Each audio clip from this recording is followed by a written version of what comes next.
Welcome to the season 4 of the Environmentally Speaking podcast, Climate on the Ballot.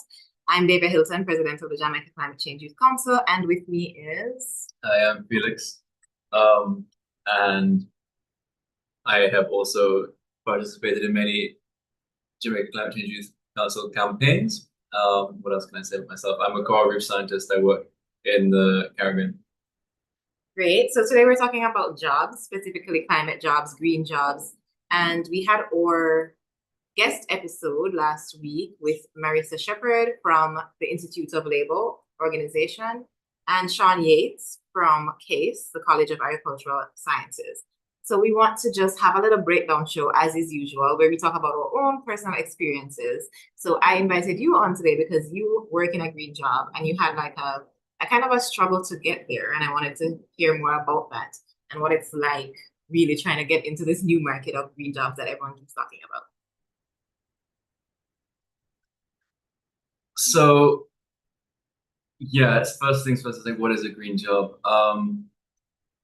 There's what people call green jobs, and there's what we want green jobs to mean, which I would hope means working directly with nature and restoring nature. Um, Whereas for a lot of people, it probably means like working in renewable energy or something. So it helps to be specific, I suppose. Um, but I guess the long journey for me was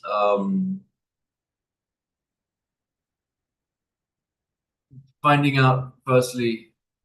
So, I mean, since I was 18, I knew what I cared about. I knew that I cared about the environment and, you know, nature, the non-human world. And so it was just, I did my undergrad in modern languages, so unrelated to the field of science or conservation biology. It was just at that time when I was that age that I figured out what I cared about, because that's the age that we do figure out what we care about. And but I said to myself, there must be another way to work in protecting what we care about than having to go and study something that you don't even know you'll be good at, um, or want to study in a formal setting. Um, but I kind of did end up going down that conventional path in the end, just because of imposter syndrome. To make a long story short, um, but it was about 10 years worth of trying to do these sorts of things in my free time, voluntarily working with wildlife and doing conservation projects in Central America, and yeah, and in the Caribbean. So it was, but then you would always come up against a barrier. So I mean, if you have connections, contacts, I think that's how a lot of people get by. And if you have them, then definitely use them. And if you don't have them, seek them out. But in my case, I didn't have them. So, I ended up saying, okay, I got to bite the bullet and do the master's, after kind of having resisted the idea for, I would say, 10-ish years. And I can honestly say that has taken me places. There may have been other people on my very same course that haven't gone places with it. I guess you do have to combine the credentials with the tenacity. And I have been very tenacious in this time since doing it.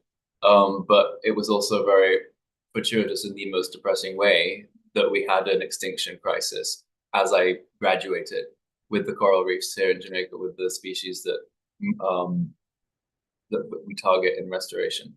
And so, that happened to kind of boost my platform because I ended up being the only person really doing anything about it. In a non-arrogant way. It was just like we were really trying to rally everybody who worked in this field, but I stuck my neck out, I guess. So I feel that took me places. And in doing that, contacts came out of it. So yeah, definitely a combination of the tenacity and the credentials if you're lacking the contacts. But there's these super Instagram famous people who have gone super far without these credentials, but they're in a position to hire people with them. You know, we're not all mini entrepreneurs. We're not all, but those people, I mean, I admire them, but some of them are, you know, fortunate to have been born where they are, um, you know, in contact with these environments. I'm not saying, you know, green jobs is only, you know, working directly with ecosystem restoration or whatever, but you know, there's these people, the coral gardeners that a lot of people follow on Instagram, these people out in French Polynesia, and he's got quite famous, but the guy who set that up is kind of like a Playboy image right now. He's got a lot of celebrities coming over to Tahiti and planting coral with them. And, you know, I feel like I couldn't be that person, but we do the same thing. You know, we have the same job, but um, you know, I wasn't born on that island and I don't have that image and I don't have those business skills. And that is something that's very admirable. That a lot of people have. It's something that I just know I don't have. Yeah, but you find people. Yeah, it takes all kinds. So it's a lot of working with other people, and sometimes or types of jobs are mostly projectized. You started with a project with coral restoration, and then you were able to, with through your tenacity, as you say, get into a full-time job with that. So let me hear from some people who are on the live as well. What was your journey towards a green job, Gabrielle? I know you have a different perspective since you started out studying science, and you also work within, you know, a government body. So that's a whole different conversation. We'd love to hear from you. Introduce yourself first, because we're not going to assume everybody knows you, even though all of us here are repeat guests, I think. Yeah. Go ahead. Hi everyone, can you hear me clearly? All right, beautiful. So hi everyone, my name is Gabrielle Gill. I'm the VP of the JCCUIC. Alrighty, so professionally, I'm a geologist here in Jamaica, and that's still pretty shocking to quite a number of people because they don't know that we have quite a bit of geologists across the island. So my journey started, as Dave would have mentioned, through school. I'll put it back to as far back as high school, right? In high school, you choose some subjects you're not too sure about how your life may pan out, but you choose what you're interested in, right? So I was really interested in geography, history, physics, chem, things like that. So when I matriculated to university now, I went to the University of the West Indies, the Department of Geography and Geology within the Faculty of Science and Technology. And within that department now, I did the 3 year geology program. And afterwards, I actually taught for 1 year, so I didn't go straight into geology. I taught geography for 1 year. And then after that, I was grateful enough and lucky enough to be able to get a post um, as a geologist at the only governmental body that does that. But what I would say is that what helped me with that, to be very honest, is the feedback from a teacher, right? So when you're really young and you have your PTA meetings and so on, you typically go with your parents, they give you your review, but they also, teachers are very good at seeing the strengths that you have. So in terms of seeing the strengths that I had, my geography teacher at the time, Mrs. Hay, she suggested that I looked at the world of, I'm going to say it at this platform, petroleum engineering and so on. Right. I just had to do the disclaimer, right? So she said, you can consider spaces like those as well. Then over time, as I grew up, I would have refined, and I am still refining what I want to do. Um, but I know at the university level now, they're trying to do more outreach to high schools so that they're aware of the different offerings, because it doesn't have to be limited to geology. It could be in microbiology, it could be in chem, it could even be in a field adjacent to science, but you still need to be in the space. We need business people in the space, we need artisans in the space, and things like that. So it's just find out how to have it integrated. Definitely. So we're back to how it takes all kinds. I'm hearing Mhm. Regina in the chat talking about that she's literally in construction, which, as we know, is one of, more carbon heavy industries. But, similar, Gabrielle working in government sometimes, I'm sure it butts heads with the types of decisions that they want to go down to say the routes they want to go down to say this type of development. But because of your background in volunteerism and environmentalism, then you're able to put the alternatives forward. So all types are necessary. Go ahead, Gabrielle, and then Rodrina. Yeah, thanks for highlighting that. Funny enough, the way how my organization or department is organized is that we still have to be stewards of the environment. So a lot of the applications that go to NEPA or agency is still a commenting body. So we still have to do site inspections and so on and try as best to help maintain natural integrity of the land as possible or even make recommendations because we're not against building and so on, but it's like how can we build in the most environmentally friendly way as possible. But yeah, so sometimes it can be a bit of a strain, but it's also a responsibility to do that. It absolutely is. Thanks so much for sharing. I'm not certain if I can share my story, being that I'm not exactly in a green job. Um, well, I guess you can call it that because the civil society work is necessary as well. Just like you say, artists are necessary, musicians are necessary. Anybody who's talking about or caring about the environment, I think you can say you are in a green job, and all jobs should be green jobs because all jobs should take those considerations into account, considering that we live in this earth. That job exists in an earth that is being affected by climate change. And so if your job is creating parties, then you can also think about how your party can be more eco-centered and focus on reducing the plastic consumption during the event, reducing waste and pollution during the event, and getting people to bring their own bottles and just be conscious while they're having fun. Because the more conscious we are as a people, then the better things will be. The more fun, exactly. And the more time for fun, either. Yeah. Because at some point, when all our lands are filled with garbage, we won't have the space to have fun and to party, which is very important to Jamaican people. So so it's just those kinds of considerations. But to talk about my journey now, I never thought I really could get a job in climate despite my interest in it because I started like you in languages. My degree was in that I started was in linguistics and language education.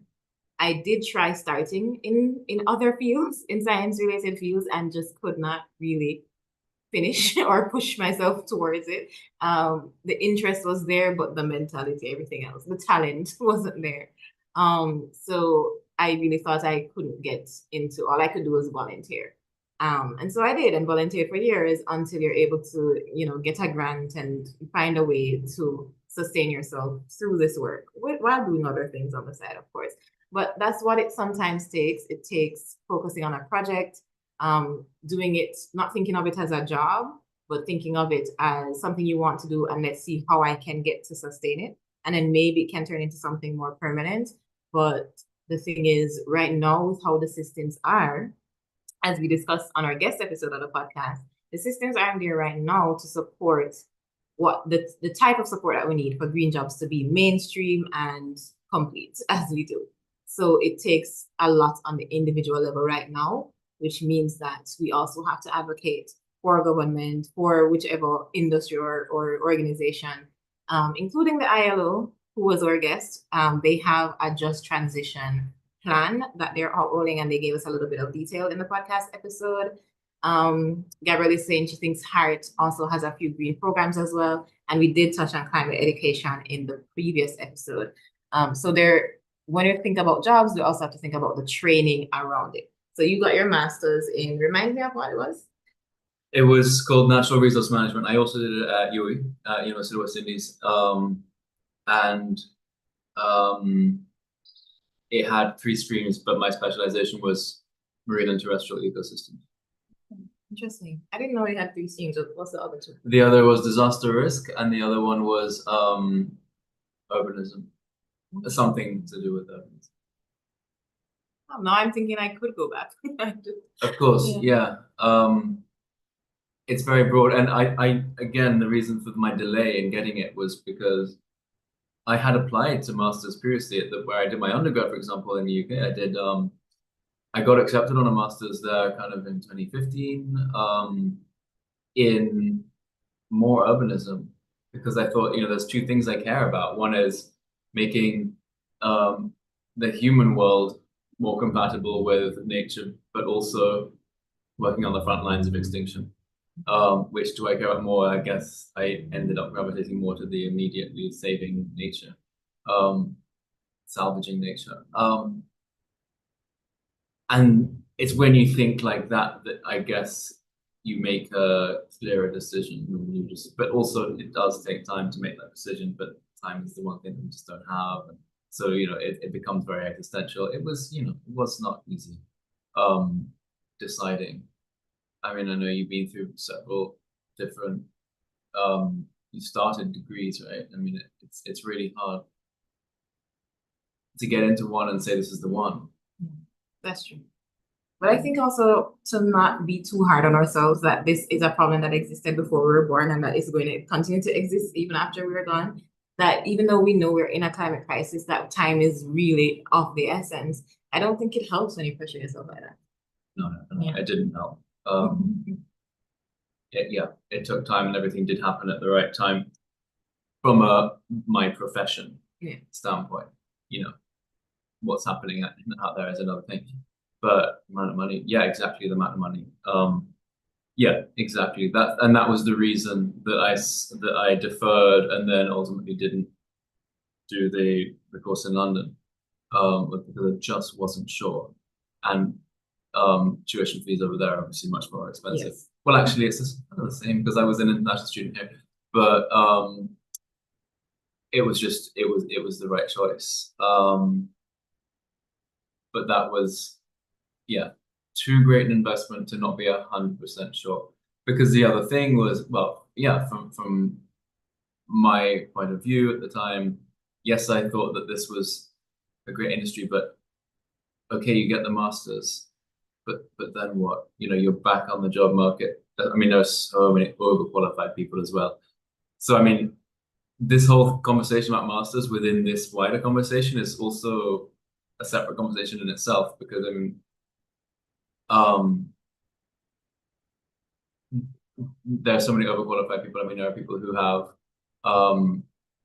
from, I don't know, the global south who get cheapening scholarships and go get architecture degrees in Europe and come back and they end up just teaching because they can't find a job.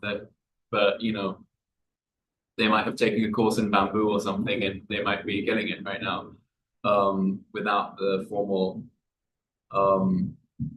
degree or whatever. So I think it's a combination of the right time and the right idea. Yeah, getting lucky really, because you could take, what is it, 4 or 3 years doing a degree in bamboo, or you could start a business and it takes off. You never know. But the thing is, the expertise is necessary, but at the same time, the expertise is out there. There is always going to be somebody that you can hire to help you reach your goals if you have this idea and a business model around it, or how you can see it come to fruition. Because at the end of the day, the real issue is the money, and investment just isn't there into green jobs right now. But there are grants, there are international moves towards the just transition or the green transition. Because the just transition seems to be mostly about energy, but we want a full-on green transition into every aspect of life. The environment touches every aspect of life. I'm hearing Regina talking about the doubts that comes with studying, that you can't throw away the millions of investments that she knew from her first year, that you didn't want to do the original degree, but you already have $1 million. So yeah, it takes a lot to get to the decision, and then even after you get to the decision and get to the place, that it may give you a little more idea of what's going on, which makes you understand a little bit better about where you want to go. And what if that place that you want to go is not where you are? What do you do then? But I would say that whatever degree you get, there is some amount of transferable skill that can go somewhere else.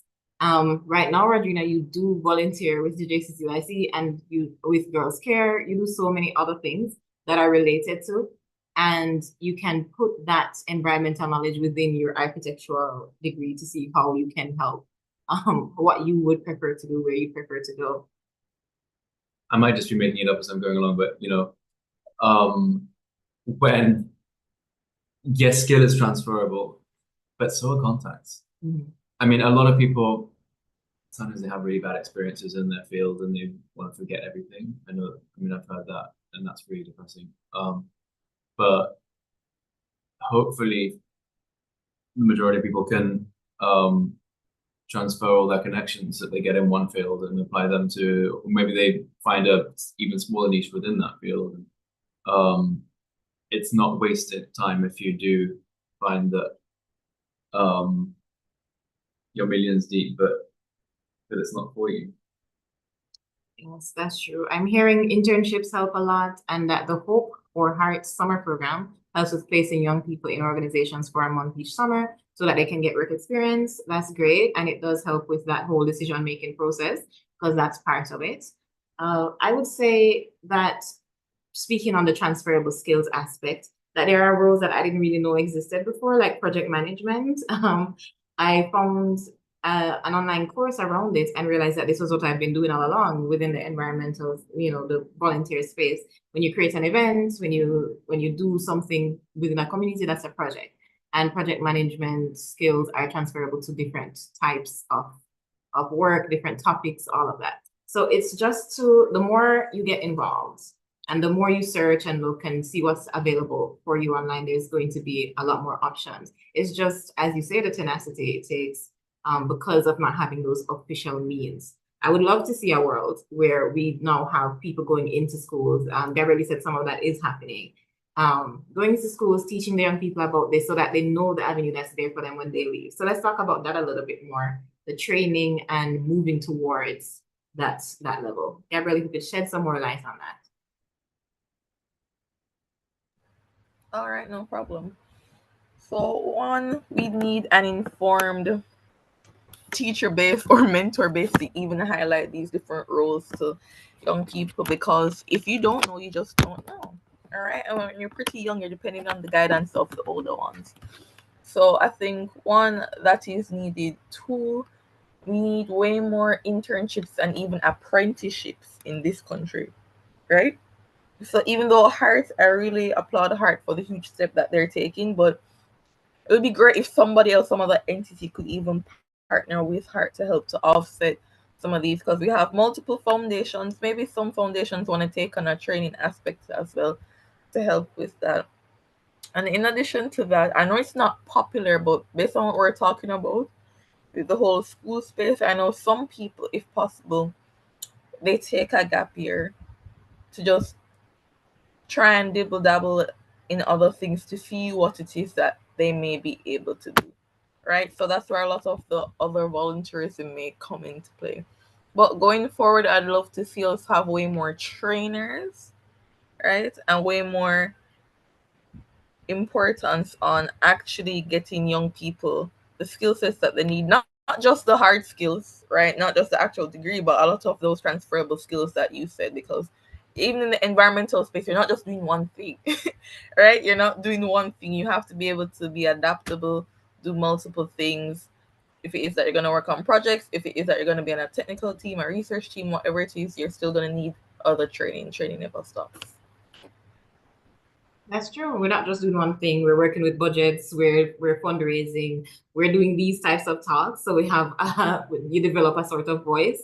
I did start out shy, and when I tell people that, they're always so shocked. But honestly, I struggle sometimes, even now, with speaking publicly. But it's a skill that you learn and you develop through the passion that you take to the work in volunteerism. So I don't want to take away from this chat that it's volunteer because I don't want people to feel as if there aren't opportunities without you giving up your time. But the truth is, it does help. It helps for you to get into the space. It helps for you to learn a little more. And then you're helping the planet as well and helping our community. So while I do think more paid opportunities need to be there and things need to not rely so much on unpaid labor, it's still a necessity to right now to start and to start somewhere. And even if we did have a system that worked and people were able to get paid for and compensated for their work, we still would need volunteers. We still would need a world where people do social services. So think about it that way,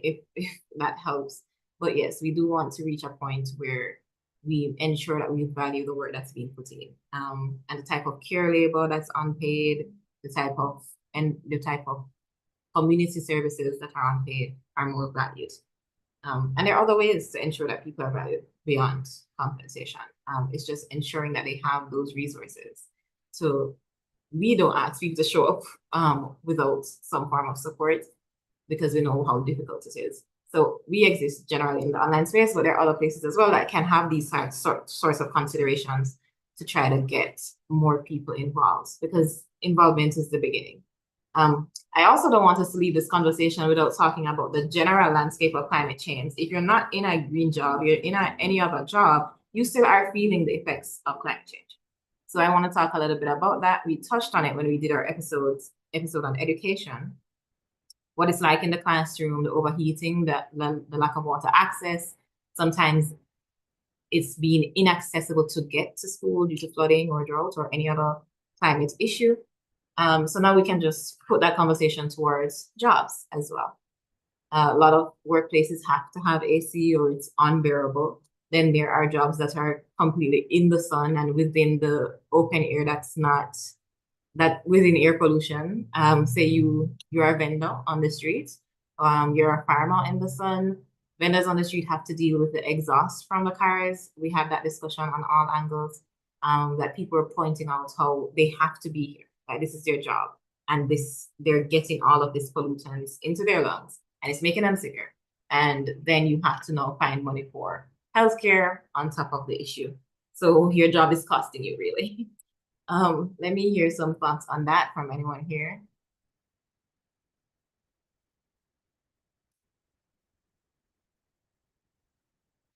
Yeah, I'm seeing your comments on the volunteerism, that people see how you work and then more opportunities follow from that. And as a volunteer, you get a better idea of what you truly like and are skilled at. Very true. We were also talking yesterday about how internships can be exploitative. It's a funny one, that, isn't it? Because it's a catch-22 when you get into the cycle of endless internships. And then a friend was saying how he feels discriminated against his age for being ambitious, but being 21 years old. And I remember having that feeling for a very long time as well, and only just shedding that feeling a year ago when I got this job. And I'm 32 now. But I was told that by my partner as well, who's maybe like 6 years older, and said that you'll only be taken seriously when you're 29 or whatever. And for me, it was true. Maybe if I'd got a master's earlier, yeah, that might have helped. But the internship thing is funny, because how many internships are you going to do in your 20s until you then get taken seriously? So a conversation worth having, I think. But obviously they are, from what you're saying, I guess, yeah, that must also be lacking because they help. They help, but it's also that only the people who can afford to have an internship can have an internship. If you don't give them even a stipend to show up to work, and they're starting from zero, like no pay, how are they getting there? It has to be the people who have the money to show up to feed themselves during the day. So it's. You also want it to be, you want there to be a promise there. There's something at the end of the internship. Yeah, okay, something on my CV. But then you go and do another one, That's exactly it, because I really think that there's no regulation around that people can just have an internship advertising and it's just for the internship. There's no role that's assigned to it to say once you you matriculate into this or that. It's really just, oh, we need this temporary work, here's an internship and unpaid one. Regina is saying 100. Oh, this is an answer to the question of how many internships you can do. 100, because you end up in a cycle of needing experience to get experience. Exactly. Yeah, so I guess that's where you apply to 100 jobs. As well. Well, it's an interesting discussion. I think we talked at length from our own personal experiences, but we're not gonna solve everything in one day, but we can always have the hopes. We can tell about what we want to see. Gabriel is mentioning the ghost jobs, how hard it makes it to apply for things. So let's round out the discussion with what we want to see happen for the green jobs market or jobs market in general. Because this is Climate on the Ballot, and our voice as youth and voters counts in terms of what we want to see happen, what we want to see the government do, what promises we want to see come through. For me, I want to see all jobs be green jobs. Every single job needs to have some sort of consideration for what you're doing with the environment because it exists within that environment. And I want to see that straight down to the legislation and then down to the grassroots and people level. I mean, not all green jobs can be green jobs until all industries are green industries. Exactly. Which is utopian. But that's also fine. Definitely want to see more green jobs. Whenever we call, I mean, I always think of Hillary Clinton's presidential campaign. I remember saying green job, we're gonna have green jobs. That's where I got the. That's where I think I first heard the term. It's like, what does that mean to you? Because to me, I know what that means.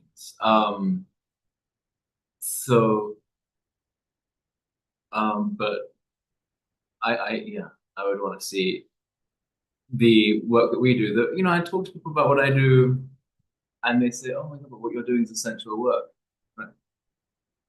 Like a doctor or whatever." So I mean, but it's not considered that way by the economy. True. So that's a shift that I want to see, and for there to therefore be more of them. Gabriel, your thoughts? What do you hope to see? Or do you know you can share in the chat? Hi, from the Jamaican perspective, I'm gonna look at it slightly, just from the STEM perspective, right? Our government says they have such a huge emphasis on STEM. They want to see more outputs in STEM and all of that, but we have huge universities that turn out STEM graduates each year. So I'd like there to be a practical transition from the number of graduates that they want each year to the number of posts that can be filled, because it makes no sense.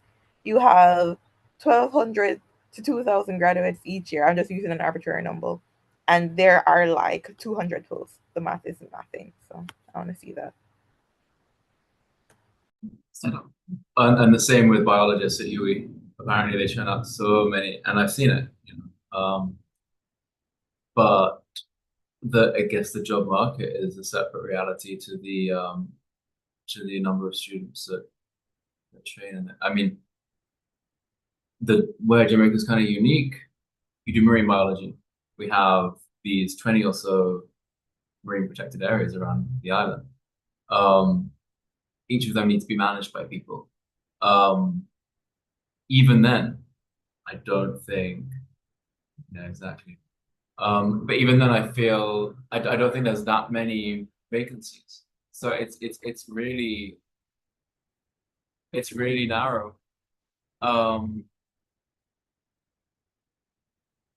So that's another thing. You've got to be creative. So it's credentials, tenacity, and creativity. I think are the two things, because right now I have my main job, which is with Iberostar Hotel, which is, I guess, like you said, it's one of those industries that formerly we associate with destruction, and you know, mass tourism and hotels, but they're one of those big companies that's also, you know, whether it's just for their reputation or whatever, or because there are people who work for it that care about the environment, they have a scientific arm. And so, but you know, so that's my main job. But on the side, as a continuation of my previous job, when I did this campaign, which was, and you know, for the benefit of Jamaica in the midst of this crisis, I couldn't abandon that project coming out of that job. I didn't want that to be the reason to have to abandon the project, because the project, you know, spanned the whole North Coast. And so I went on my own accord, got creative, and I spoke to different communities that I had intervened in during that time, that 18-month period, and looked for sponsors in those places and also the local communities to help to have ownership of that project in the long term. So starting those projects now. So those are my side hustles. And that's where you got to get creative. But that's, taking up my weekend. And so, and I'm, grateful for that because that's going to keep me going. But so two very important things there is getting the community involved. That you're trying to do coral restoration along the North Coast. Yeah. But your specific job was at one specific location at a fish sanctuary. So then now to be able to, go beyond that, because each one depends on the other. You can't just restore a completely healthy ecosystem in one area. The ocean is all connected. To be able to get as far as you need to involve the community. And they have been also seeing the effects of climate change and seeing the effects on their marine ecosystems, and so wanted to support. And now you have the opportunity to continue the work and expand on top of now being in a more corporate job, I suppose. And then the second important thing is within the corporate world, there are companies that have mandates, and some of those mandates are around the environment, but they don't have either the expertise or the knowledge or the willingness to do it, but they will hire someone, and that can be you, and you now have to think of how do I get from this written down statement to say this is what we want for the environment to the actual work of recreating that ecosystem. That maybe somebody is saying, oh, we need to be greener as a hotel. Maybe we just have more plants, but you now having to make the considerations of, okay, I'm going to make it native plants. I'm going to get rid of invasive species. I'm going to make sure that it's not just for them to look pretty, it also really helps the ecosystem. And then let me hear from Rodrina regarding her dreams for the... Okay, so she wants green jobs that allow us to live with dignity. That's very important. I feel like there is a level of stigma attached to the conversation. She mentions that we are like we are certified tree huggers with a hippie status. They expect us to be living below the poverty line, and she blames capitalism, which is true. They think that we're frivolous people who have nothing to do with our time, and so we don't really deserve to live with dignity because we're just time wasters, just doing the little volunteer work. So that's the type of life that we should choose to live. She further goes on to say, I don't think many people see green jobs for what they are. We're scientists and engineers, architects, teachers, project managers, and ecologists. I think tree hugger status would definitely have was attached to my previous job, because they would definitely have been looking to get away with paying me the bare minimum. And that's not the case with my current main job, because it's a massive company and they have a whole team. But I mean, they're getting away with paying me the bare minimum because they're taking advantage of Jamaican minimum wages, right?